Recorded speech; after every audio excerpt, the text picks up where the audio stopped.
So hello class 9, welcome to R K home tuition. So hello class 9 এর আমার ভাই বোনেরা, আশা করছি তোমরা সব ভালো আছো। তোমাদের আর কিছুদিন পরে শুরু হবে সেকেন্ড ইউনিট টেস্ট 2026 এর, তারপর ফাইনাল পরীক্ষা, তোমাদের সবথেকে বড় এক্সাম। তাই ওই পরীক্ষাগুলি মাথায় রেখে তোমাদের বাংলা অধ্যায় যে চ্যাপ্টারটি আছে বাংলা সাবজেক্টের, সেই সাবজেক্ট থেকে আবহমান, নম নম সৃষ্টি, নোর, রাধারানী প্রতিটা সাইসেন এমনভাবে রেডি করে দিয়েছি। সেই সাইসেনগুলি তোমরা যদি না দেখে থাকো, আমার ডিসক্রিপশনে লিঙ্ক দেওয়া আছে, সেখান থেকে দেখে নিতে পারো, বা আমার পেজে গিয়ে তোমরা দেখে নিতে পারো। আজকে তোমার সাথে আলোচনা করবো রাধারানী চ্যাপ্টার থেকে। রাধারানী চ্যাপ্টার থেকে মান 3 আর মান 5 এমন বাছাই করা কিচ্ছু মাত্র সাইসেন দেখিয়ে দিব। এই সাইসেনগুলো তুমি যদি ভালো করে প্র্যাকটিস করে যাও, 100% গ্যারেন্টি তোমার বড় প্রশ্নে আর কোনো প্রবলেম থাকবে না। চ্যানেলটিতে নতুন হলে সাবস্ক্রাইব করতে ভুলো না। সাইসেনগুলো ভালো লাগলে বন্ধুদেরকে অবশ্যই শেয়ার করে জানিয়ে দাও।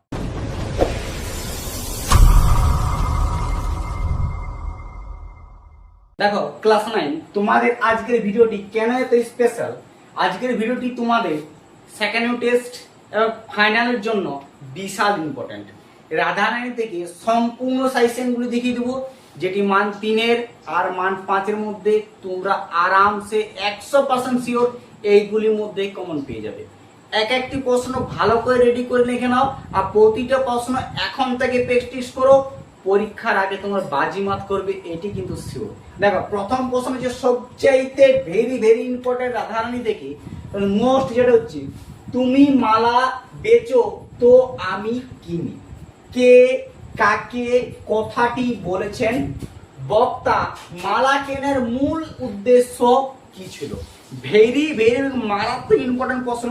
প্রশ্নটি তোমাদের ঘুরিয়েও দিতে পারে, ঠিক আছে? উত্তর একই, কিন্তু প্রশ্নটি ঘুরিয়ে দিবে। অনেক সময় প্রশ্ন ঘুরিয়ে দিয়ে দেখবে, কিন্তু তোমাদের মাইন্ড দেখে না, তার প্রশ্নটিও তোমাদের ঘুরিয়ে দেখিয়ে দিচ্ছি কোন প্রশ্নটি কিভাবে দিতে পারে। দেখো, যে টাকা দিয়েছে সে নাই চলিয়া গিয়াছে। কে কাকে টাকা দিয়েছিল? টাকা দেওয়া কারণ কি? প্রশ্ন মান 3। এই দুটির মধ্যে যে কোনো একটি প্রশ্ন তোমাদের পরীক্ষা খাতায় পাবে, কিন্তু পেয়ে যাবে। প্রশ্নটি ঘুরিয়ে দিবে, একদম ভেরি ইম্পর্টেন্ট, ঠিক আছে?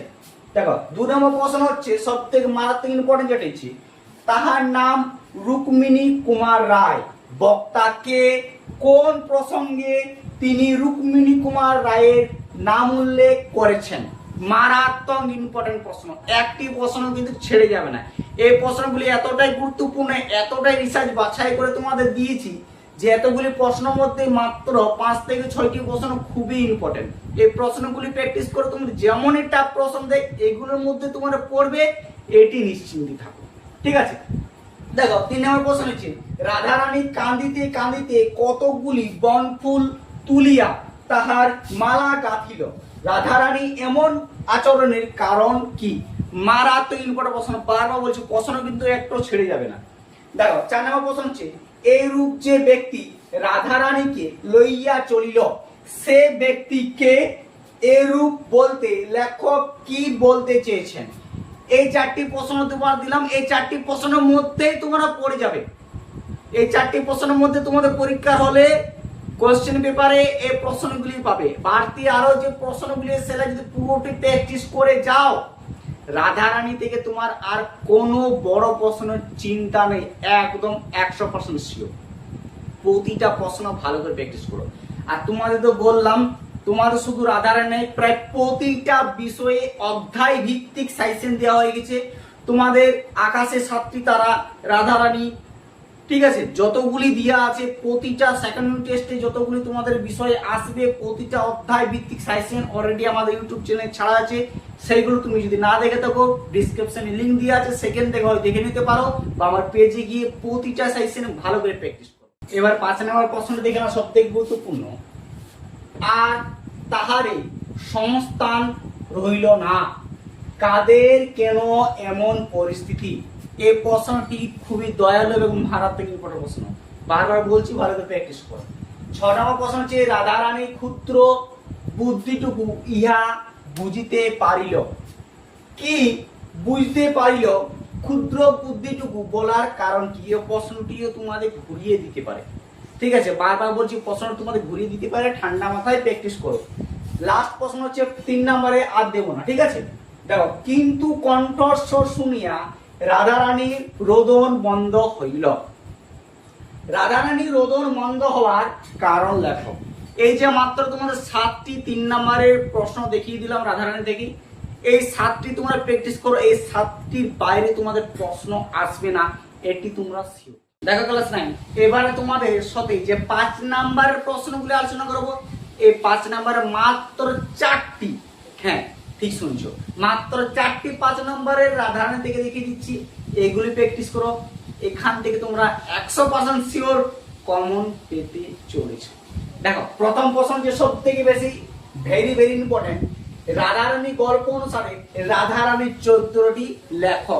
মারাত্মক ইম্পর্টেন্ট, এটা তোমাদের পরীক্ষায় আসতে চলেছে, একদম শিওর থাকো।